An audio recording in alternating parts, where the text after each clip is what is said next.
अहोई का व्रत। ये त्योहार कार्तिक कृष्ण पक्ष अष्टमी को मनाया जाता है। इस दिन बच्चों की माँ पूरे दिन व्रत रखती है। जिस दिन दिवाली होती है उसी दिन अष्टमी होती है।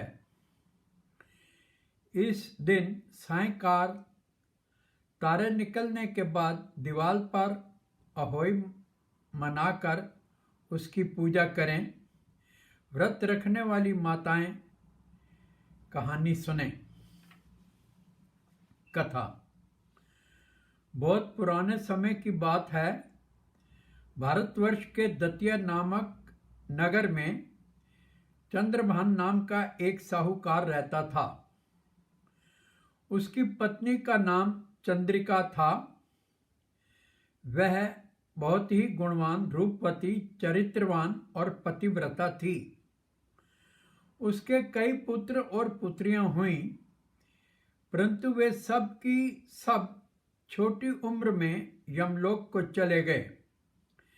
संतान के इस प्रकार मर जाने से वे दोनों बहुत दुखी रहते थे। वे पति पत्नी मन ही मन सोचा करते थे कि हमारे मरने के बाद इस वैभव का कौन अधिकारी होगा। एक दिन उन दोनों ने निश्चय किया कि सब धन दौलत को त्याग कर जंगल में निवास किया जाए। ऐसा निश्चय कर दूसरे दिन ही दोनों सब घर आदि भगवान के भरोसे छोड़कर जंगल को चल दिए। चलते चलते जब दोनों थक जाते तब बैठ जाते, फिर चलने लगते। इस प्रकार चलकर वे दोनों बद्रिका आश्रम के समीप एक शीतल कुंड के पास पहुंचे। वहां पहुंचकर दोनों मरने का निश्चय करके अन्न जल त्याग कर बैठ गए। इस प्रकार बैठे बैठे उन्हें 7 दिन हो गए। 7वें दिन आकाशवाणी हुई कि तुम लोग अपने प्राण मत त्यागो। ये दुख तुम्हें पूर्व जन्म के पापों के कारण मिला है। अतः हे साहूकार, अब तुम अपनी पत्नी से अहोई अष्टमी के दिन, जो कि कार्तिक कृष्ण पक्ष को आती है, व्रत रखवाना। इस व्रत के प्रभाव से अहोई नाम की देवी प्रसन्न होगी और तुम्हारे पास आवेगी। तब तुम उस देवी से अपने पुत्रों की दीर्घायु मांगना। व्रत के दिन रात्रि को तुम राधा कुंड में स्नान करना। कार्तिक कृष्ण पक्ष की अष्टमी आने पर चंद्रिका ने बड़ी ही श्रद्धा से अहोई देवी का व्रत धारण किया और रात्रि को साहूकार राधा कुंड में स्नान करने गया। साहूकार जब स्नान करके लौट रहा था तो रास्ते में अहोई देवी ने उसे दर्शन दिया और बोली, साहूकार, मैं तुमसे बहुत खुश हूं। तुम मुझसे कुछ भी वर मांग लो।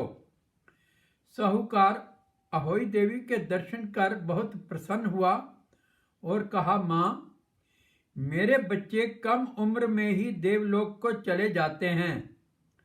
अतः मां, उनकी दीर्घायु होने का आशीर्वाद दीजिए। अहोई देवी ने कहा, ऐसा ही होगा। इतना कहकर अहोई देवी अंतर्धान हो गई।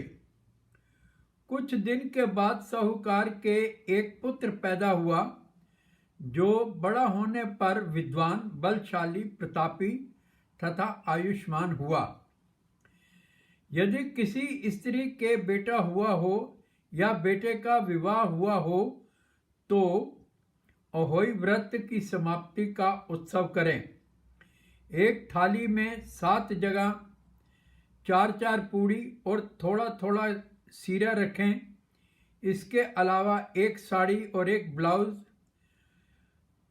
और धन थाली के साथ थाली में रखकर और थाली के चारों ओर हाथ फेरकर अपनी सासू जी के पांव लगाकर उन्हें दे दें। सासू जी साड़ी और ब्लाउज अपने पास रख लें। सीरा पूड़ी का वायना बांट देवें। यदि लड़की कहीं अन्य जगह हो तो उसके लिए वायना वहीं भेज देना चाहिए।